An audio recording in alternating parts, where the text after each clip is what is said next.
ذکرہ شرف للذاکرین وشکرہ فوز للشاکرین وطاعتہ نجات للمطیعین والصلاة والسلام والتحیۃ والاکرام علی اشرف النبیین وخاتم المرسلین سیدنا و مولانا ابی القاسم محمد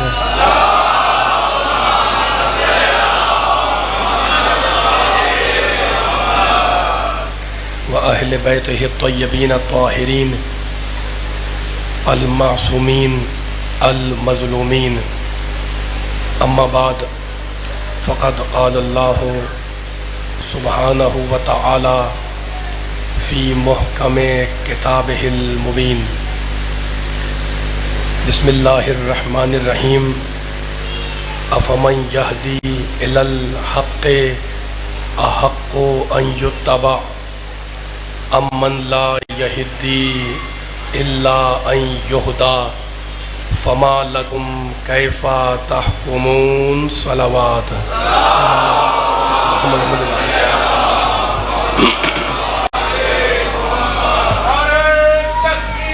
اللہ اکبر اللہ اکبر یا رسول اللہ یا رسول اللہ یا علی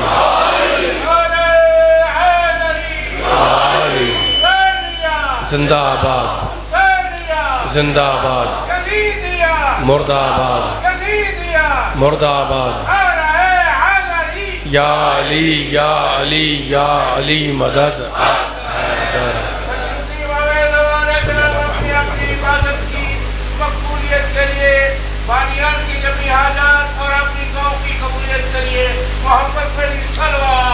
اللہم صلی علی محمد و علی محمد سامعین کرام، حضرات گرامی قدر، اس انتہائی متبرک اور انتہائی مقدس سلسلہ مجالس سے آپ حضرات کے سامنے خطاب کی سعادت اور خطاب کا شرف حاصل کرنے کے لیے میں نے قرآن پاک کے انتہائی پاک کلمات کو ان مجالس کا سرنامہ سخن قرار دیا ہے۔ سورہ مبارکہ یونس 10واں سورہ ہے قرآن پاک کا، اور اس سورہ کی جو آیت میں نے آپ کے سامنے تلاوت کی اس کا نشان ہے 35۔ 10واں سورہ 35ویں آیت۔ اس آیہ کریمہ میں رب کائنات، پروردگار عالم، خالق ارض و سما، ارحم الراحمین، اکرم الاکرمین، اجود الاجودین، ابصر الناظرین، اسمع السامعین، جار المستجرین، امان الخائفین، انسانوں سے پوچھ رہا ہے کہ انسانوں یہ بتلاؤ کہ افمن یہدی الی الحق احق ان یتبع، جو حق کا راستہ دکھا رہا ہے اس کی پیروی کی جائے گی یا جو راستے کا محتاج ہے اس کا اتباع ہوگا؟ احق ان یتبع، 10واں سورہ 35ویں آیت۔ کس کا اتباع کیا جائے، کس کی پیروی کی جائے، کس کے نقش قدم پر چلا جائے؟ فما لکم کیف تحکمون، تو انسانوں تم لوگ اس بارے میں کیا فیصلہ کرتے ہو، کیا حکم لگاتے ہو؟ اللہ پوچھ رہا ہے تمہاری رائے کیا ہے، تمہارا فیصلہ کیا ہے اس بارے میں، کس کی پیروی کی جائے، کس کا اتباع کیا جائے؟ اس آیت میں جس کا میں نے ترجمہ آپ کے سامنے پیش کیا، اللہ نے 2 گروہوں کا ذکر کیا۔ ایک راستہ دکھانے والا، یعنی ہدایت کرنے والا ہے، حق کی طرف راستہ دکھانے والا ہے۔ دوسرا گروہ وہ ہے جو امن لا یہدی الا یہدا، وہ ہدایت پر آ نہیں سکتا جب تک کہ کوئی اس کی ہدایت نہ کرے۔ تو ایک ہے ہدایت کرنے والا، دوسرا ہے ہدایت کا محتاج۔ فقط ہدایت کا محتاج نہیں ہے، اپنی سانس کی آمد و رفت کا محتاج، زندگی کا محتاج، اولاد کا محتاج، بیٹوں کا محتاج، بیٹیوں کا محتاج، روٹیوں کا محتاج. تو ایک طرف روٹیوں کے محتاج ہیں اور دوسری طرف روٹیاں بانٹنے والے ہیں. مولا آباد رکھے. ایک طرف اولاد کے محتاج، دوسری طرف اولاد دینے والے. تو اب طے یہ پایا کہ جو ہمیں اور آپ کو حق کا راستہ دکھائے، حق کی طرف لے جائے، حق کی طرف رہنمائی کرے، ہم اس کے نقش قدم پر چلیں. حق و یتبع، انسانوں بتلاؤ کس کا اتباع کیا جائے. اتباع کے معنی بچوں کو سمجھا رہا ہوں. کوئی انسان چلا گزرا، اس کے نقوش قدم ابھرے اور کوئی دوسرا آدمی آپ اس پر چلتے ہوئے آگے بڑھ جائیں، یہ کہلاتا ہے اتباع. ٹھیک ہے نا. تو اب طے یہ پایا کہ جو بھی حق کا راستہ دکھائے گا ہم اس کے نقش قدم پر چلیں گے. یہ قرآن کا فیصلہ ہے. لیکن سوال یہ ہے کہ کیسے پتہ چلے کہ یہ حق کا راستہ دکھانے والے کون ہیں؟ جو حق کا راستہ دکھائے اس کے پیچھے چلو، اللہ قرآن میں کہہ رہا ہے. لیکن سوال یہ ہے کہ کیسے پتہ چلے کہ وہ کون ہے جو حق کا راستہ دکھانے والا ہے. تو پھر میں سورہ مبارکہ واللیل کی 2 آیتیں پڑھ رہا ہوں، 12ویں اور 13ویں آیت.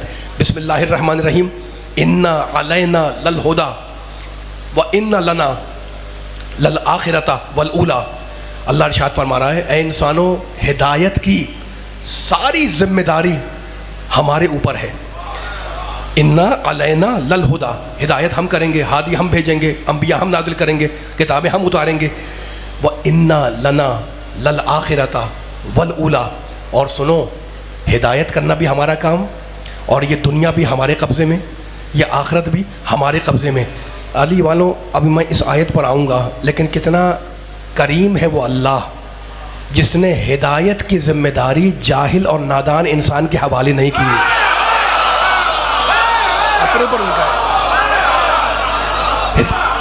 ہدایت اپنے اوپر رکھی. کتنا کریم ہے، شان کریمی اس کی ہے نا. میں ہدایت کروں گا، گھبراؤں نہیں، میں رہنمائی کروں گا. تو اب اس آیت میں اللہ نے 2 باتیں کی جو میں نے ابھی آیت پڑھی، 12ویں اور 13ویں آیت سورہ واللیل کی. ہدایت میں کروں گا، دنیا آخرت دونوں میرے قبضے میں ہے نا. یہ ذہن میں رکھیے گا ان دونوں آیتوں کو. آج ہم اور آپ جس معاشرے میں زندگی گزار رہے ہیں، فقط میں آپ کے علاقے کی بات نہیں کر رہا، اپنے علاقے کی بات نہیں کر رہا، پوری دنیا کی بات کر رہا ہوں ہے نا. اخبار اٹھاتے ہیں، ریڈیو کھولتے ہیں، ٹی وی کھولتے ہیں، دیکھتے ہیں ہر طرف فساد ہے، فتنہ ہے، تصادم ہے، ٹکراؤ ہے. ایک انسان دوسرے انسان کو برداشت نہیں کرتا، ایک قبیلے والا دوسرے قبیلے والوں کو برداشت نہیں کرتا. ایسا ہو رہا نہیں ہو رہا ہے نا. فساد چھایا ہوا ہے پورے معاشرے پر، پوری دنیا کے اندر. کبھی آپ نے سوچا، کبھی ہم نے سوچا کہ یہ جھگڑا ہے کس بنیاد پر؟ کیوں انسان لڑ رہا ہے؟ کیوں ایک دوسرے کے ساتھ دست و گریباں ہیں؟ کیوں انسان دوسرے انسان کو برداشت نہیں کرتا؟ ایک قوم دوسری قوم کو برداشت کرنے کو تیار نہیں ہے، ایک قبیلے والا دوسرے قبیلے والے کو برداشت کرنے کو تیار نہیں ہے. یہ پیغام ہے قرآن کا، میرا پیغام نہیں ہے. اگر سوچیں آپ، اگر ہم فکر کریں تو ہمیں اندازہ ہوگا کہ سارا معاشرہ جو جھگڑ رہا ہے، سارا معاشرہ جو لڑ رہا ہے، برسر پیکار ہے، اس کی بنیاد فقط 2 چیزیں ہیں. وہ 2 چیزیں اگر میں نے بتا دی انشاءاللہ تو مسئلہ حل ہو جائے گا. پہلی بنیاد جس بڑے صاحبان فکر میرے سامنے بیٹھے ہوئے چیچا وطنی کے، پہلی بنیاد جس پر سارا معاشرہ جھگڑ رہا ہے وہ ہے احساس فریضہ. کیا مطلب؟ یعنی ہم اس معاشرے میں ہیں تو ہمارے کچھ فرائض ہیں. فرائض یعنی عام لفظوں میں بچوں کو کہہ رہا ہوں ڈیوٹی. ٹھیک ہے نا. اب اس میں بیٹھے ہوں گے بہت سے بینک والے ہوں گے، بہت سے ملازم ہوں گے، سرکاری ہوں گے، غیر سرکاری ہوں گے. بھائی آپ کا کیا کام ہے؟ آپ اٹھتے ہیں صبح کو ہے نا، ہاتھ منہ دھو کر تیار ہو کر آفس چلے گئے، دفتر چلے گئے، شام کو واپس آ گئے، تو اپنے فریضے کو نبھا رہے ہیں نا. اچھا، تو اب مہینے بھر آپ نے اپنے فریضے کو، ڈیوٹی کو انجام دیا. اب جب مہینہ گزرا تو آپ کو آپ کا حق ملا، پے مل گئی، تنخواہ مل گئی. ٹھیک ہے نا. حق و زحمت آپ کو مل گیا. تو ساری دنیا جو جھگڑ رہی ہے وہ سمجھ میں آیا 2 بنیادوں پر. پہلی بنیاد احساس فریضہ، اپنے فریضے کا احساس پیدا کرو. اور دوسری بنیاد پہ جو جھگڑا ہو رہا ہے وہ ہے مطالبہ حق، اپنے حق کا مطالبہ کرو. دوستو، سارا جھگڑا اسی بات کا ہے کہ اپنا حق لینے کو سب تیار، فرض کو کوئی تیار نہیں ہے. اپنا حق لینے کو میں بھی تیار، وہ بھی تیار، وہ بھی تیار، فرض کی ادائیگی کو کوئی تیار نہیں ہے نا. یعنی مجھے بتائیں کہ اگر نیچے کے طبقے سے لے کر اوپر کے طبقے والوں تک، اگر رعایا سے لے کر حکمرانوں تک اور حکمرانوں سے لے کر، میں عام بات کر رہا ہوں، رعایا تک، اگر ہر انسان اپنے اپنے فرض کو ادا کرنے لگ جائے تو سارے حقوق خود بخود مل جائیں گے یا نہیں؟ ہے نا, ایسا ہی ہے نا. بڑی میں نے عام بات کی آپ کے سامنے ہے, بات بڑی لاجیکل ہے لیکن بڑی عام فہم بات ہے. اگر آپ اپنے فرض کو ادا کریں, میں اپنے فرض کو, یہ اپنے فرض کو, وہ اپنے فرض کو, ہر انسان مرد ہو عورت, بچہ ہو بڑا, حکمران ہو رعایا, نیچے والا ہو یا اوپر والا, اپنے اپنے ڈیوٹی اپنے اپنے فرض کو ادا کرنے لگے تو سارے حقوق خود بخود مل جائیں گے, ہے نا. تو سارا جھگڑا سمجھ میں آ گیا کس بات پر؟ حق لینے کو سب تیار ہیں, فرض ادا کرنے کو کوئی تیار نہیں ہے. یہ ہمارا معاشرہ ہے کہ ہم پہلے حق مانگتے ہیں, بعد میں فرض کو سوچتے ہیں. اور میرے اللہ نے کس شان سے بات کی, کہنے لگا انا علینا للہدی, میری ہدایت کرنا ذمہ داری ہے. پھر کہتا ہے کہ دنیا آخرت میرے قبضے میں, تو اس نے پہلے اپنا فرض نبھایا. ماشاءاللہ, سلامت. اللہ نے پہلے اپنا فرض نبھایا ہے نا. بھائی اس پر تو کوئی ڈیوٹی نہیں ہے نا, وہ تو خود کہہ رہا ہے کہ مجھ پر لازم ہے کہ میں تمہاری ہدایت کروں. تو اس نے پہلے اپنا فرض نبھایا, بعد میں کہتا ہے کہ دنیا میرے قبضے میں, آخرت میرے قبضے میں. تو اب یہ قرآن کا اصول ہمیشہ یاد رکھیے گا کہ اللہ نے پہلے ہمیں ہدایت دی, پھر ہم سے سجدے مانگے. فجر کو اللہ کو سجدہ, ظہر کو اللہ کو سجدہ, عصر میں اللہ کو سجدہ, مغرب میں اللہ کو سجدہ, عشاء میں اللہ کو سجدہ. وہ ہے معبود, ہم ہیں عابد. وہ ہے مسجود, ہم ہیں ساجد. وہ ہے لائق عبادت, ہم ہیں عبادت گزار. وہ ہے لائق سجدہ, ہم ہیں سجدہ گزار. اس نے ہدایت دی, سجدے مانگے. اب جو اس کا نمائندہ بن کر آئے گا وہ امت کو پہلے دے گا پھر لے گا. جملہ کہنا چاہ رہا ہوں میں, خدا نے ہدایت دی, سجدے مانگے. رسول نے اسلام دیا, اطاعت مانگی. آل محمد نے قرآن دیا, مودت مانگی. تو مانگنے والے تو بہت ہیں. خدا سجدے مانگے, رسول اطاعت مانگے, آل رسول مودت مانگے, فقیر باہر بھیک مانگے, استاد اپنے شاگرد سے تعظیم مانگے, باپ اپنے بیٹے سے احترام مانگے. تو مانگنے والے تو بہت ہیں. ان میں کوئی فرق ہے تو فرق کل ایک جملے میں کہ جو بے دیے مانگے وہ فقیر ہے, اور جو دے کے مانگے وہ جناب امیر ہے. والا بات لگے مولا بات رکھے. اللہ, ماشاء اللہ, یا رسول اللہ, یا علی, ماشاء اللہ, یا علی, یا علی, یا علی. اچھا, سلامت ہے. اللہم صلی علی محمد و آل محمد. عقیدے کے لوگ میرے سامنے بیٹھے ہوئے ہیں. اب عقیدے کا جملہ کہہ رہا ہوں میں, پوری گفتگو کا اب تک کا خلاصہ دے رہا ہوں آپ کے سامنے, ہے نا. خدا نے ہدایت دی, اس کو سجدے نہیں چاہیے ہمارے, ہے نا. وہ سجدے ہمارے لیے ہیں. ہم جو عبادت کر رہے ہیں کوئی فائدہ تو ہمیں پہنچے گا نا. وہ تو غنی مطلق ہے, بے نیاز ہے, صمد ہے, احد ہے, ٹھیک ہے نا. تو خدا نے ہدایت دی, سجدے مانگے. رسول نے اسلام دیا, کہا اطاعت کرو. آل محمد نے قرآن دیا, مودت مانگی, ٹھیک ہے. اب میں جملہ کہہ رہا ہوں, جملہ کہہ رہا ہوں. میرے پیارے نبی نے, جس کے چاہنے والے بیٹھے ہوئے جہاں جہاں آواز جا رہی ہے نا, مقام مصطفیٰ سے میں مقام مرتضیٰ تک آؤں گا انشاءاللہ. میرے پیارے نبی نے قرآن کے ظاہری الفاظ امت کے حوالے کر دیے کہ لے جاؤ. قرآن کے ظاہری الفاظ نبی نے امت کے حوالے کیے کہ لے جاؤ. لیکن نبی نے قرآن کی تفسیروں کو آل محمد کے پاس رکھا کہ جو بھی اجرت دیتا جائے. ماشاءاللہ, ماشاءاللہ, سلامت رہے. یہ اہل مودت بیٹھے, بھائی آپ اس وقت بیٹھے ہوئے ہاتھ بلند کر رہے ہیں, نعرے لگا رہے ہیں, یہ کیا کر رہے ہیں آپ, ہے نا. یہ رسول کی رسالت کی اجرت ہی تو ادا کر رہے ہیں نا. تو مجھے جملہ کہنے دے. رسول نے قرآن کے ظاہری الفاظ امت کے حوالے کیے, لیکن قرآن کی تفسیریں, قرآن کے مطالب, قرآن کی تعبیلیں آل محمد کے پاس رکھی کہ جو بھی اجرت دے گا وہ قرآن کے علم سے فیضیاب ہوتا جائے گا, ہے نا. اب میں کہہ رہا ہوں, قرآن تو بہت بڑی کتاب, بلکہ نہیں, قرآن سب سے بڑی کتاب ہے نا. ہمارے نبی پر جو قرآن اترا, نظر بہ روح الامین علی قلبک, قرآن کائنات کی سب سے بڑی کتاب, ٹھیک ہے نا. اچھا, تو اب نبی نے کیا کیا, قرآن کے ظاہر الفاظ دے دیے, تفسیر رکھی آل محمد کے پاس. میں کوئی آیت نہیں پڑھ رہا, عقیدہ ماننے والوں کے سامنے بیٹھا ہوا ہوں, ہے نا. اب عقیدے کا جملہ کہنا چاہ رہا ہوں میں, اور ڈنکی کے چوٹ پہ کہہ رہا ہوں میں. ہم اور آپ, قرآن تو سب سے بڑی کتاب ہے نا. اگر آل محمد کو وسیلہ نہ بنائیں تو کسی بھی چیز کے باطنی کمالات تک نہیں پہنچ سکتے. یہ دعویٰ کیا ہے میں نے, اب اس جملے کی دلیل دوں گا میں, ہے نا. میں پھر سنیں ایک مرتبہ تاکہ بچوں کو یاد ہو جائے. اب میں اتنی آسان مثال دوں گا, یہ بچے بھی گھور گھور کے دیکھ رہے ہیں مجھے, انشاءاللہ یہ جملہ لے کے اٹھیں گے. پھر میں کہہ رہا ہوں, قرآن تو سب سے بڑی کتاب, قرآن تو بہت بڑی کتاب ہے, ٹھیک ہے نا. ہم اور آپ اگر آل محمد کو وسیلہ نہ مانیں، وسیلہ نہ بنائیں تو کسی بھی چیز کے باطنی اور اندرونی فضائل تک، کمالات تک نہیں پہنچ سکتے. آپ کہیں گے جناب بات تو صحیح ہے لیکن دلیل کیا ہے آپ کے پاس؟ دلیل میں کوئی آیت نہیں پڑھ رہا، آیتیں تو ابھی پڑھوں گا انشاءاللہ، لیکن ایک چھوٹی سی مثال دے دوں اور بڑی کام کی مثال ہے. دیکھیں گرمی کا موسم ہے اور گرمی کا مشہور پھل ہے آم، ہے نا؟ گرمی کا اب مشہور پھل ہے، فروٹ ہے آم. اب اس آم کی عام فہم مثال دے رہا ہوں آپ کو. اچھا بھائی، آم کی عام فہم مثال یہ ہے کہ آپ آم کھا رہے تھے، جب کھا لیا آپ نے تو میں قریب آیا، سلام دعا ہوئی تو آپ کے ہاتھ میں کچھ تھا. میں نے کہا جناب یہ کیا ہے آپ کے ہاتھ میں؟ کہنے کہ آم کی گٹھلی ہے. میں نے کہا کیا ہے؟ کہنے گٹھلی. میں نے کہا کس چیز کی؟ کہا آم کی. میں نے کہا وہ تو میں دیکھ رہا ہوں، سوال کرنا چاہ رہا ہوں. کہتا کریں. میں نے کہا اس آم کی گٹھلی میں کیا ہے؟ کہنے کہ آم کا درخت ہے. میں نے کہا اور کیا ہے؟ کہنے کہ آم کی شاخیں ہیں، آم کے ٹہنیاں ہیں، آم کے پھل ہیں، آم کے پھول ہیں، آم کے پتے ہیں، دھاگوں کی طرح پھیلی ہوئی آم کی جڑیں ہیں، اور نہ معلوم کتنے آم کے باغات اس گٹھلی کے اندر موجود ہیں. تو میں نے کہا ایک گٹھلی ہے؟ آپ نے کہا ایک گٹھلی. اور میں نے کہا ایک گٹھلی کے اندر آم کے ہزاروں باغات بھی ہیں، آم کی شاخیں بھی ہیں، آم کی ٹہنیاں بھی ہیں، آم کے درخت بھی ہیں، آم کے پھل بھی ہیں، آم کے پھول بھی ہیں، آم کے پتے بھی ہیں. آپ نے کہا بالکل ایسا ہی ہے، نہ معلوم کتنے ہزاروں آم اس گٹھلی کے اندر چھپے ہوئے ہیں. میں نے کہا ایک گٹھلی ہے نا؟ آپ نے کہا ایک گٹھلی ہے. تو میں نے کہا بتاؤ کہ وہ اللہ جو آم کی ایک گٹھلی میں ہزاروں باغات کو جمع کر سکتا ہے، کیا ایک نقطے میں پورا قرآن نہیں سمیٹ سکتا؟ حیدری سلامت رہے.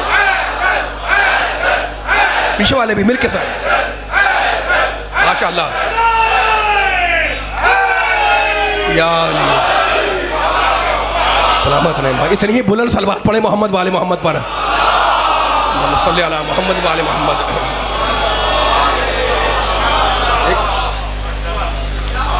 ایک گٹھلی ہے نا، لیکن اس کی قدرت ہے، یہ اس کی قدرت ہے. وہ خالق بنانے والا کائنات کا، وہ رحم الرحمین و اکرم الاکرمین. وہ ایک گٹھلی میں چاہے تو ایک رکھے یا ہزار رکھے یا لاکھوں رکھے، ہے نا، اس کی قدرت ہے. تو وہی اللہ آم کی گٹھلی میں ایک درخت نہیں ہزاروں کا کر سکتا ہے. اچھا ایک سوال کرنا چاہ رہا ہوں، میں اس مثال پہ زیادہ رکوں گا نہیں، نہ آپ کو روکوں گا نہ خود روکوں گا اس مثال کے اوپر، لیکن ذکر آ گیا گٹھلی کا تو ایک جملہ کہنا چاہ رہا ہوں میں. دیکھیں گٹھلی ایک ہے. میں نے کہا جناب کیا ہے؟ آپ نے کہا اس کے آم کی شاخیں. میں نے کہا اور کیا؟ آپ نے کہا آم کے جڑ. میں نے کہا اور کیا؟ آپ نے کہا آم کے نامعلوم کتنے پھل اس گٹھلی کے اندر موجود ہیں. میں پوچھتا گیا اور آپ جواب دیتے گئے، ہے نا. اب میں نے ایک سوال کیا، میں نے کہا آپ کا جواب تو میں نے سن لیا، لیکن کیا وہ آم جو آپ کہہ رہے ہیں گٹھلی کے اندر ہے نظر آ رہا ہے؟ کہا نہیں. میں نے کہا کیا اس کے اندر جو پھل ہیں وہ نظر آ رہے ہیں؟ آپ نے کہا نہیں. میں نے کہا کیا اس کے اندر جو باغات چھپے ہوئے ہیں نظر آ رہے ہیں؟ آپ نے کہا نہیں. سارے غائب ہیں، ٹھیک ہے نا. اچھا تو آج کل سرجری نے بڑی ترقی کی ہے.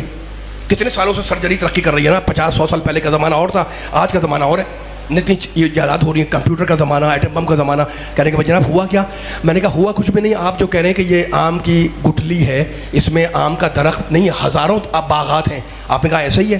میں نے کہا لے جائیں کسی ماہر سرجن کے پاس. آپ نے کہا پھر؟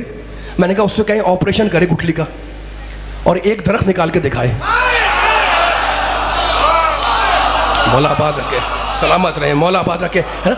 آپ نے کہا جناب اس سے کیا ہوگا؟ میں نے کہا کچھ ہونا نہ ہوانا کچھ نہیں ہے، مجھے میرے جملے پر عمل کریں، ٹھیک ہے. لے گا ایک صاحب جناب کسی بوٹنی اسپیشلسٹ کے پاس، ماہر نباتات کے پاس، وسیلے کے ماننے والے بیٹھے ہوئے ہیں نا، اور کہا جناب اس گٹھلی کو آپریشن کریں اور ایک پودا نکال دیں.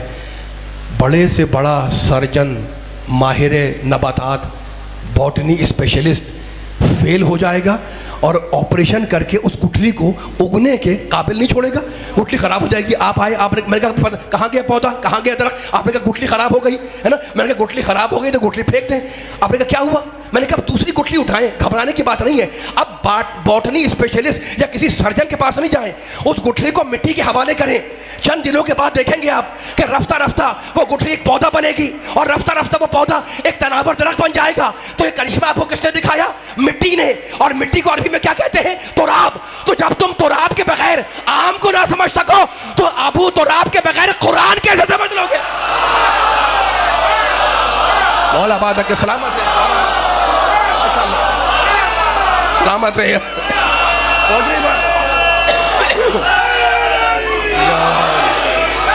مولا آباد رکھے.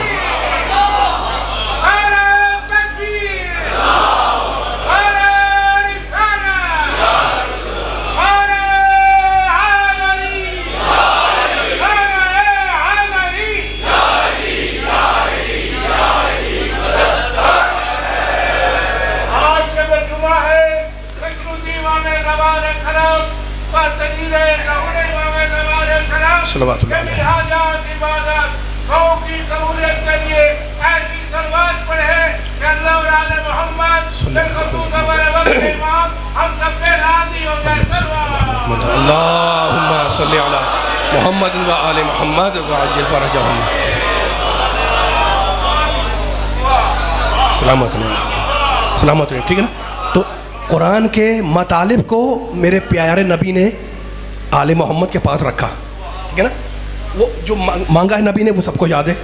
قل لا اسألکم علیہ اجرا الا المودۃ فی القربى, ہے نا. یہ اگر ادا ہو گیا تو قرآن سمجھ میں آتا رہے گا, قرآن سمجھتے رہنا. اچھا تو اب قرآن تک آتے ہوئے بات اپنی گفتگو انشاءاللہ آگے کی شبوں میں ہوگی, لیکن چاہ رہا ہوں کہ آج کے مجلس میں ایک آیت کو ذرا کھول دوں. تھکے تو نہیں سننے والے نا, آپ کے ذہن آمادہ ہیں. ٹھیک ہے نا. ذرا سی آیت طویل ہے, بڑی ہے. ٹھیک ہے نا. اب جانا ہے آل محمد تک, لیکن قرآن کے ذریعے جانا ہے. پیغمبر نے آیتوں کا حوالے کیا ہے. ٹھیک ہے نا. سورہ ہود 11واں سورہ ہے, اور اب دیکھیں پروردگار کہتا ہے میں ہدایت کروں گا, میں ہادی بھیجوں گا, میں رسول بھیجوں گا, میں کتابیں نازل کروں گا. اس نے کیسا بندوبست کیا, پورے قرآن کے ہر لفظ کو ہدایت بنایا. قرآن کا کوئی ایک سورہ ایک آیت ہدایت نہیں ہے, قرآن کا ہر لفظ, ہر نقطہ, ہر آیت, ہر سطر, ہر تحریر ہدایت ہے. ٹھیک ہے نا. اب میں صرف ایک آیت پڑھ رہا ہوں آپ کے سامنے اور بیان اسی میں مکمل ہو جائے. طویل آیت ہے ذرا, اور اس سے پہلے کہ میں اس آیت کو پڑھوں ایک جملہ کہہ دوں آپ سے. ہمارے بہت بڑے مفسر صاحب تفسیر المیزان, انہوں نے اس آیت کے بارے میں جو آپ پڑھنے لگا ہوں میں, یہ لکھا ہے کہ اگر اس ایک آیت کی اگر معانی بیان کیے جائیں تو وہ کئی 100 نہیں بنتے, کئی 1000 بنتے ہیں.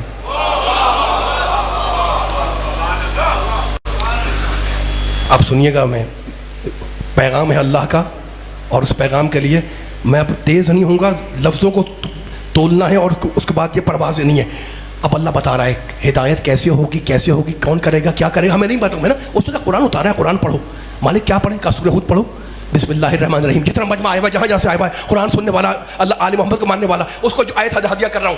افمن کانا, ذرا سی باریک گفتگو ہوگی انشاءاللہ, لیکن گفتگو باریک صحیح. مولا سے مدد مانگ رہا ہوں کہ میرے زبان میں تاثیر ہو, تاکہ ایک سننے والے تک یہ پیغام پہنچ جائے, اور انشاءاللہ پہنچے گا. افمن کانا علی بینۃ من ربہ. میں پوری آیت نہیں پڑھوں گا, آہستہ آہستہ کر کے پڑھوں گا ترجمے کے ساتھ.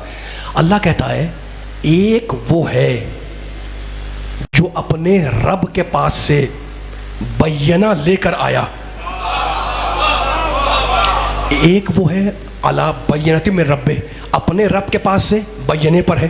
بینہ یعنی معجزہ, یعنی معجزہ لے کر آیا. بس ایک آیا نہیں, آیت آگے بڑھی.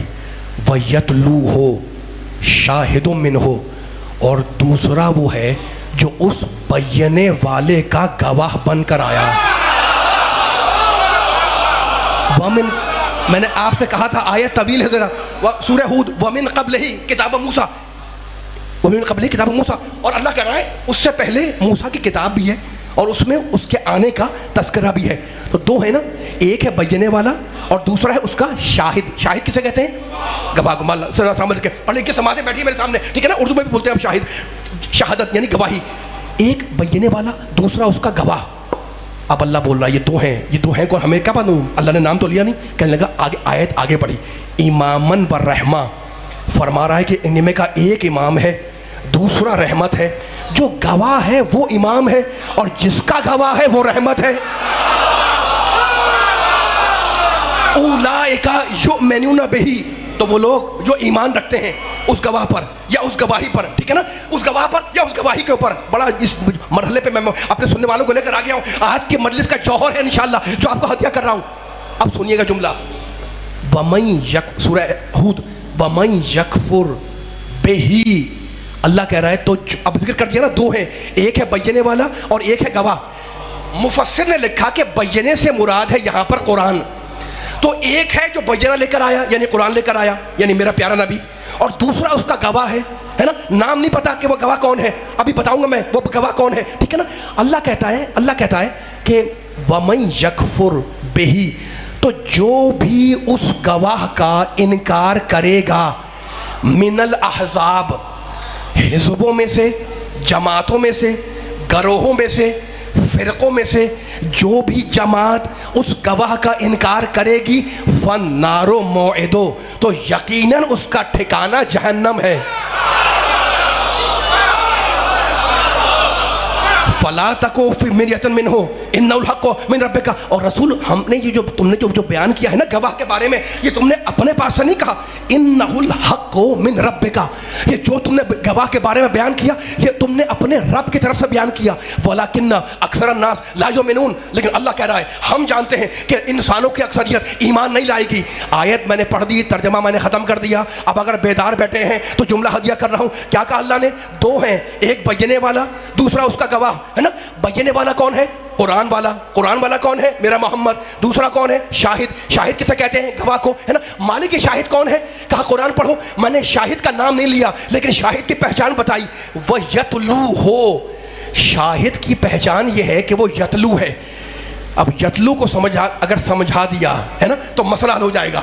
دیکھیں یتلو عربی کا لفظ ہے اور یتلو عربی میں کہلاتا ہے فعل ہے نا. یتلو کیا کہلاتا ہے؟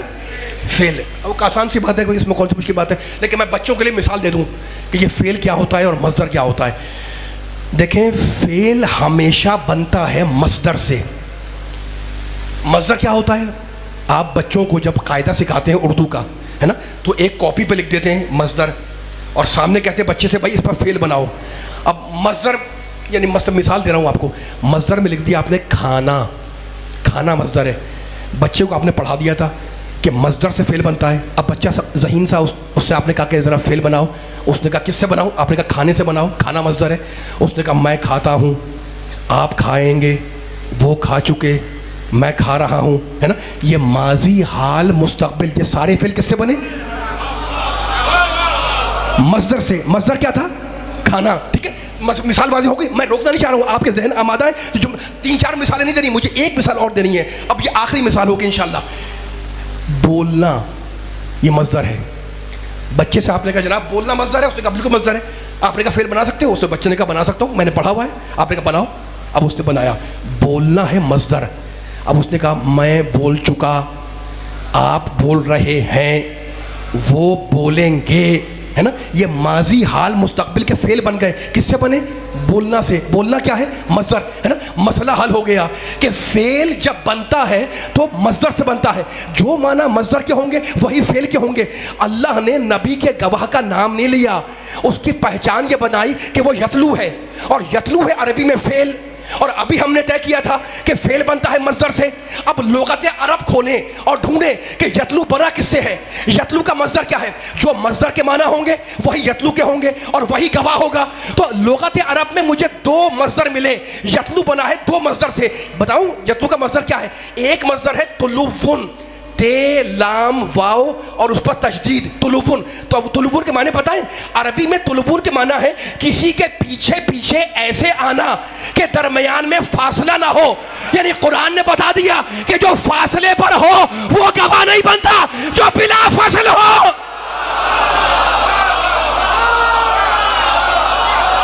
ماشاءاللہ ماشاءاللہ ماشاءاللہ. سلامت ہے حیدری.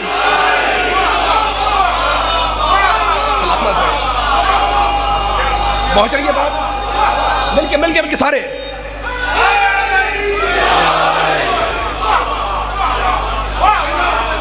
میں نے کچھ نہیں کہا، میں نے فقط یتلو کو کھولا ہے نا. اگر تھکے نہیں ہیں تو جملہ آگے بڑھا رہا ہوں میں. نبی کا گواہ کون ہے مجھے نہیں معلوم. نبی ہے بینے والا. بینے یعنی قرآن. محمد قرآن لے کر آیا اور محمد اکیلا نہیں آیا، وہ یتلو ہو اور محمد کے ساتھ ساتھ اس کا گواہ آیا ہے نا. اس کی پہچان اللہ نے بتائی یتلو ہے. یتلو ہے فعل. اور ہم نے ابھی طے کیا تھا کہ فعل بنتا ہے مصدر سے. تو یتلو کو ایک مصدر تو ہو گیا طلوفن. اب جو جہاں بیٹھا ہے تھکے نہیں، گرمی کو دور کر کے جملے کا ساتھ دے تاکہ بیان آخری مرحلے سے قریب ہو جائے.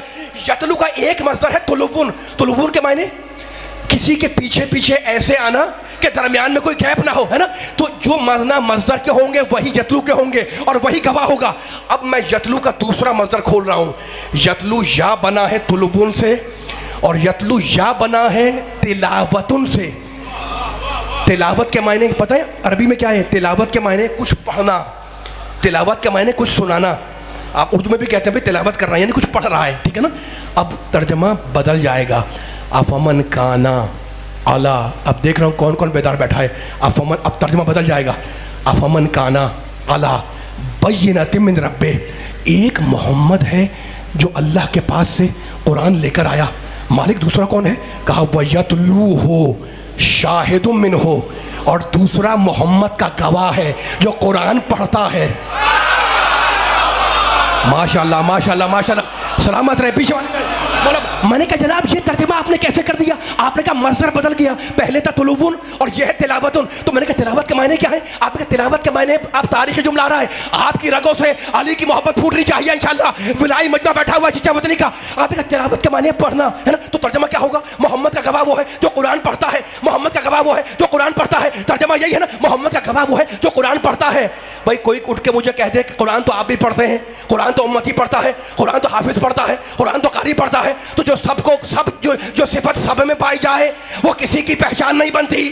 اور قرآن نے کہا کہ محمد کے گواہ کی پہچان یہ ہے کہ وہ تلاوت کرتا ہے. تو ماننا پڑے گا کہ ہے کوئی ایسی تلاوت جو اس گواہ کے علاوہ کوئی نہ کر سکا. نہیں آواز نہیں آئی, مجھے آواز نہیں, پیچھے والے کی آواز نہیں آئی. بھائی تلاوت تو آپ ہی کرتے ہیں نا, تلاوت تو میں بھی کرتا ہوں, تلاوت یہ بھی کرتے ہیں, تلاوت یہ بھی کرتے ہیں, تلاوت حافظ قرآن بھی کرتا ہے, تلاوت قاری قرآن بھی کرتا ہے. تو جو صفت سب میں پائی جائے وہ کسی کی پہچان نہیں بنتی. اور قرآن نے کہا کہ محمد کے شاہد کے, محمد کے گواہ, آگے بولنا نہیں والوں, محمد کے گواہ کی پہچان یہ ہے کہ وہ قرآن پڑھتا ہے. تو ماننا پڑے گا کہ ہے کوئی ایسی تلاوت جو اس گواہ کے علاوہ کوئی نہیں کر سکا. جب بھی تو پہچان بنے گی نا تو ذرا فیصلہ ہو جائے. ہم کب تلاوت کرتے ہیں؟ پہلے لفظ کو پہچانتے ہیں, حرف کو پہچانتے ہیں, بولنا سیکھتے ہیں, پھر تلاوت کرتے ہیں. تو جو پہلے بولنا سیکھے پھر قرآن سنائے اسے امتی کہتے ہیں, اور جو نبی کی آغوش میں آ کے سنائے اسے علی کہتے ہیں.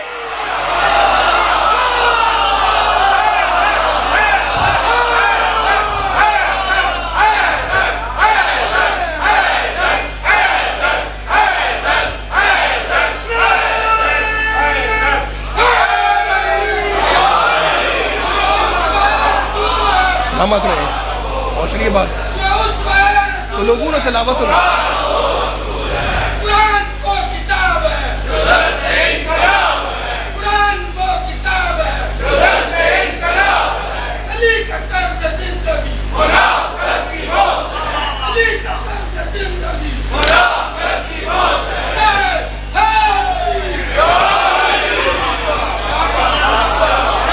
اتنی ہی بلند صلوات مل کے پڑھیں سارے. محمد والے محمد.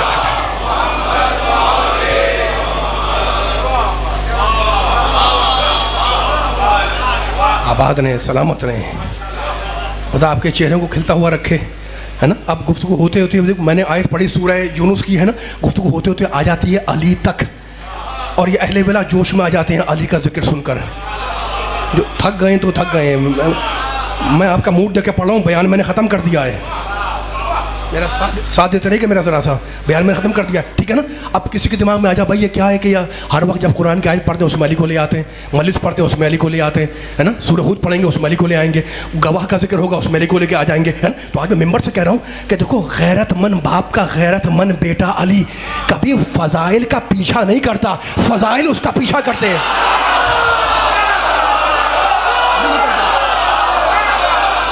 مولا آباد رکھے آپ نے. دلیل دے رہا ہوں انشاءاللہ, باقی باتیں کل ہوں گی انشاءاللہ آپ سے. پھر کہہ رہا ہوں میں, غیور باپ کا غیور بیٹا علی کبھی فضائل کا تعاقب نہیں کرتا, ہمیشہ فضائل علی کا پیچھا کرتے ہیں. کوئی کہتا ہے جناب آپ نے وہ خطابت دکھا دی, خطابت نہیں دکھائی, میں اس کی دلیل دے رہا ہوں. پھر کہہ رہا ہوں ٹنکے کی چوٹ پر میں اسد رضا جوہری شیشہ وطنی کی بارگاہ کے اندر, غیرت مند باپ کا غیرت مند بیٹا علی کبھی فضائل کے پیچھے پیچھے نہیں جاتا, ہمیشہ فضائل اس کا پیچھا کرتے ہیں. مجھے جواب دو, تاریخ کے ڈانڈے میں لا رہا ہوں, مجھے جواب دو کہ سورہ حل عطا چاہ رہا تھا کہ میں علی کے پاس جاؤں, یا علی کی تمنا تھی کہ حل عطا میرے گھر آئے؟ بھائی سوال ہے نا. سلامت رہے, سلامت رہے. آپ بول رہے ہیں تو پڑھنے کا دل چاہ رہا ہے نا. میرا سوال ہے, میں اب کوئی آیت نہیں پڑھ رہا, بیان کو میں ختم کروں گا اس جملے کے اوپر. بھائی سورہ حل عطا چاہ رہا تھا کہ میں علی کے پاس جاؤں, یا علی چاہ رہے تھے کہ حل عطا مجھے ملے؟ یہ ایک سوال ہے. میرے دوستوں, میرے بزرگوں, میرے نوجوانوں, جہاں پیچھے دائیں بائیں بیٹھے ہو, ان سوالات کو ذہن میں رکھنا تاکہ فیصلہ ہو جائے. میں آپ سے اجازت لے لوں. دوسرا سوال یہ ہے کہ آیا ولایت چاہ رہی تھی کہ میں علی کے پاس جاؤں, یا علی, بولو علی والو, یا علی چاہ رہے تھے کہ ولایت مجھے ملے؟ دو سوال ہو گئے. سورہ حل عطا چاہ رہا تھا, سوال تو ہے کہ علی کے پاس جاؤں. یہ علی کی تمنا تھی کہ اللہ تعالیٰ مجھے ملے. تو فیصلہ تو تاریخ نے کر دیا. اگر علی مسکینوں یتیموں اسیر کو ڈھونڈتے ہوئے ان کے گھر میں جائیں, مجھے نہیں معلوم جملہ پہنچا نہیں پہنچا, اگر علی مسکینوں یتیموں اسیر کو تلاش کرتے ہوئے ان کے گھر جائیں تو علی کی تمنا ہے حل عطا. اور اگر مسکین علی کے در پہ آئے, اسیر علی کی ڈیوڑی پر آ جائے, یتیم علی کے در پہ آ جائے سلامت رہے اٹھتے ہوئے ہاتھ, تو حل عطا چاہ رہا تھا کہ میں علی کے پاس جاؤں. اب مجھے نہیں معلوم کہ ولایت کی تمنا تھی کہ علی کے پاس جائے یا علی کی تمنا تھی کہ ولایت مجھے ملے, لیکن فیصلہ تاریخ نے کر دیا اگر علی خود چل کے سائل کو انگوٹھی دینے جائے تو علی کی تمنا ولایت, اور اگر سائل رکوع میں آ کے لے لے تو علی کی تمنا ولایت نہیں ہے. ولایت چاہ رہی ہے کہ میں علی کے پاس جاؤں, حالتا چاہ رہا ہے کہ میں علی کے پاس جاؤں. اب فیصلہ تمہارے حوالے کر رہا ہوں. بھئی خیبر کا علم چاہ رہا تھا کہ میں علی کے ہاتھ میں جاؤں, یا علی چاہ رہے تھے کہ علم مجھے ملے. تو اگر علی خود چل کے خیبر میں جائے تو علی کی تمنا علم, اور اگر ناد علی پڑھ کے بلایا جائے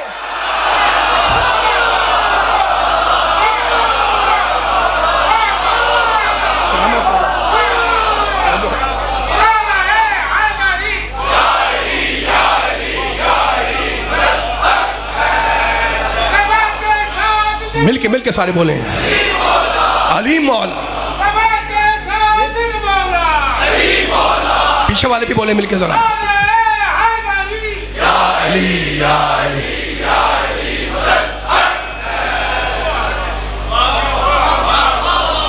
پڑھوں ایک جملہ اور, میں تھک رہا ہوں, میرا ساتھ رہے گا, لیکن 3-4 گھنٹے کا سفر کر کے براہ راست آپ کی خدمت میں حاضری دے رہا ہوں, اور اب مجھے انشاءاللہ نکلنا جانا بھی ہے. کل گفتگو ہوگا آپ کے ساتھ ساتھ, لیکن خبردار کبھی خیال نہ کرنا کہ علی فضائل کے پیچھے بھاگتے ہیں. نہیں, حالات کی تمنا ہے کہ علی کے گھر میں جائے. آیت ولایت چاہ رہی ہے کہ علی کے پاس جائے. خیبر کا عالم چاہ رہا ہے کہ علی کے پاس جائے. غیرت مند باپ کا بیٹا کبھی فضائل کا پیچھا نہیں کرتا. فضائل علی کے پیچھے, حالات علی کے پیچھے, آیت ولایت علی کے پیچھے, خیبر کا عالم علی کے پیچھے. اب آخری فیصلہ کرو اور زمانے کے سناؤ کہ کعبہ چاہ رہا تھا کہ علی میرے اندر آئے, یا علی کی تمنا کہ میں کعبے میں جاؤں. تو اگر علی کی ماں عام راستے سے جائے تو علی کی تمنا کعبہ, اور اگر کعبہ خود دروازہ کھول دے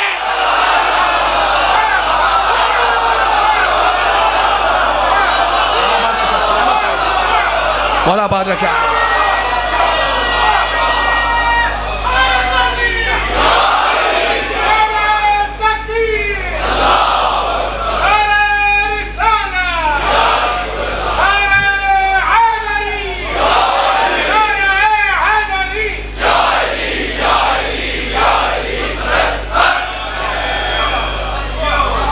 آدم کا علم دیکھنا ہو تو علی کو دیکھو, نوح کا شکر دیکھنا ہو تو علی کو دیکھو, جو ابراہیم کی خلت دیکھنا چاہے, میرے نبی کا جملہ ہے نا, وہ کس کو دیکھے؟ علی کو دیکھے.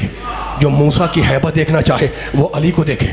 جو عیسیٰ کا زہد دیکھنا چاہے وہ علی کو دیکھے. اگر انبیاء کو دیکھنا ہے تو علی کو دیکھو, اور اگر محمد مصطفیٰ کو دیکھنا ہو تو حسین کے کڑیل جوان علی اکبر کو دیکھو.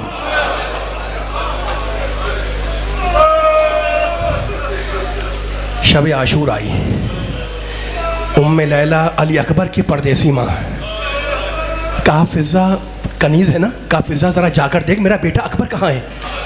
فضا گئیں, دیکھا کہ اکبر باپ کے پاس بیٹھے ہیں. آ کے بتلایا, کہا شہزادی اکبر باپ کے پاس بیٹھے ہیں. کہا فضا اکبر کو بلا کر لاؤ. اکبر آئے, کہا اماں جان آپ نے یاد کیا؟ کہا بیٹا کہاں تھے؟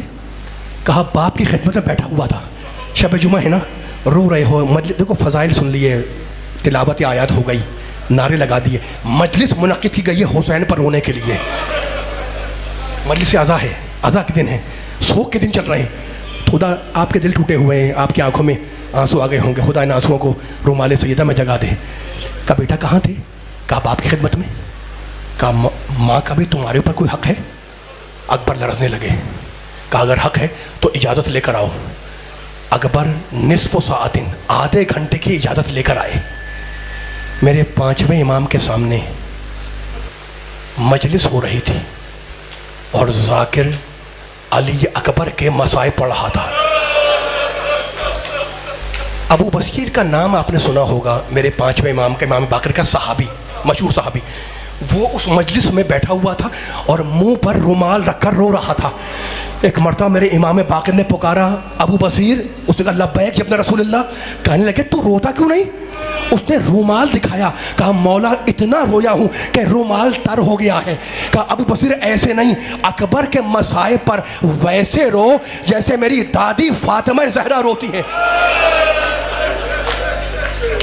سنیں گے؟ خدا آپ کے پرسوں کو فرمائے. کہا فرزند رسول کیسے روئیں؟ کہا اکبر کے مصائب پر چیخیں مار مار کے رو. کہا فرزند رسول اس کا کوئی سبب ہے؟ خدا آپ کے پرسوں کو فرمائے. کہاں سبب ہے؟ جب ذاکر علی اکبر کے مصائب پڑھتا ہے تو قبر میں سید الشہداء چیخنے لگتے ہیں.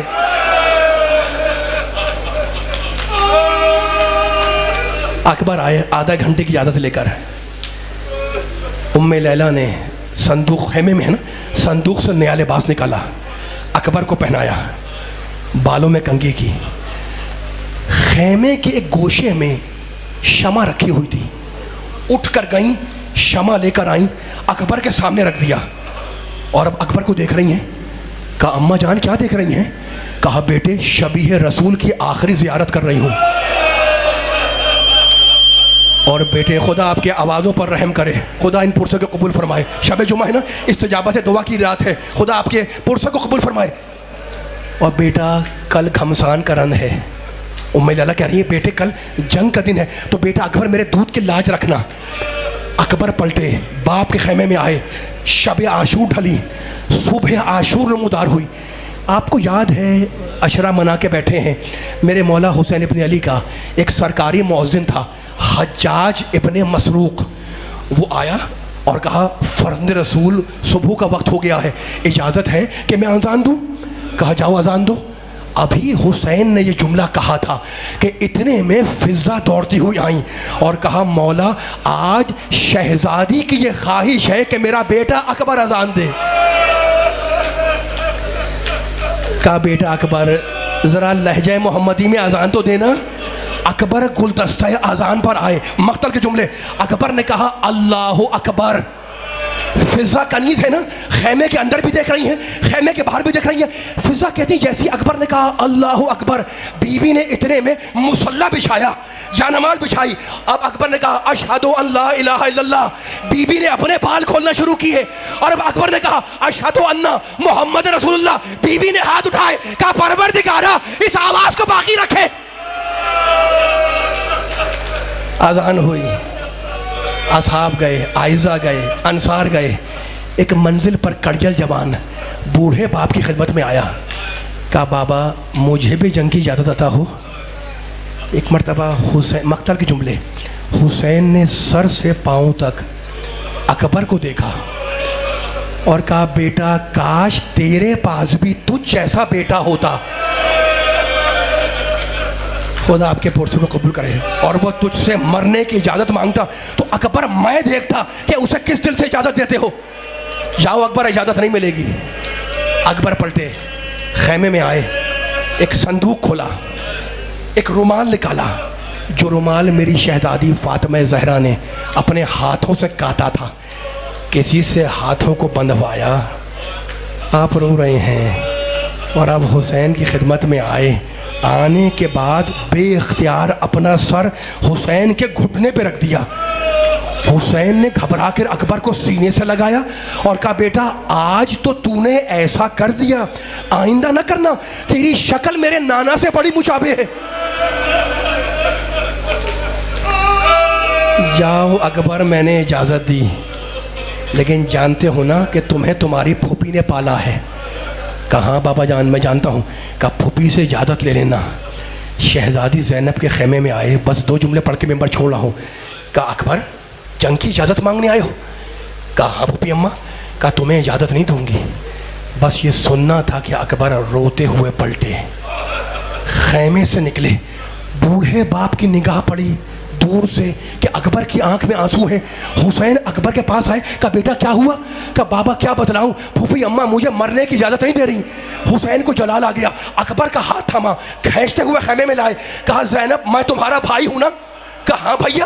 کہا زینب اب تک جو تم نے کہا وہ میں نے پورا کیا. اب آج ایک بات میں کہوں گا اور وہ تمہیں ماننی ہوگی, اکبر کو جنگ کی اجازت دے دو. جنگ کی اجازت ملی, خوش ہو گئے, اکبر خوش ہو گئے. گھوڑے پر سوار ہونا چاہتے تھے کہ حسین نے بلا لیا, بیٹا آ جاؤ ابھی کچھ کام باقی ہے.